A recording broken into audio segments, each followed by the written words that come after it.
hindi daw po makakaapekto ang mga na-dismiss na kaso na Curly at Sara Diskaya sa mga kinakaharap na kaso pa ng mga ito kaugnay sa manumalyang flood control projects.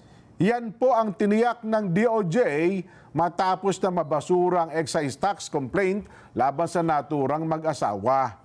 Aba, sige, meron pa rin dadagdag si Erlo Bringas. Erlo? Jen, diniyak ng Department of Justice na hindi apektado ang mga na-dismiss o hindi makakaapekto ang mga na-dismiss na kaso na mag-asawang Diskaya sa mga kinaharapan na kaso ng mga ito kaugnay ng maanumalyang flood control projects.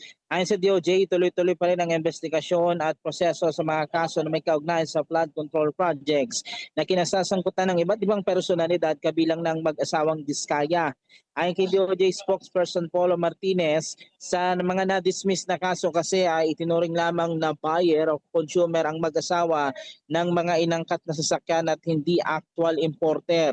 Dahil dito hindi sila papanagutin sa mga reklamo ng Bureau of Internal Revenue kaugnay ng hindi nabayarang excise tax. Ang tatlong kaso ay may kaugnayan sa 6 na sasakyan na nakarehistro sa pangalan ng mag-asawa at ng kanilang kumpanya na St. Gerard Construction. Kabilang dyan ang 2 Land Rover Range Rover, isang Cadillac Escalade, 2 Mercedes-Benz at isang Dodge Ram Rebel. Yan muna ang latest. Balik sa inyo. Salamat. Yan po si Erlo Bringas.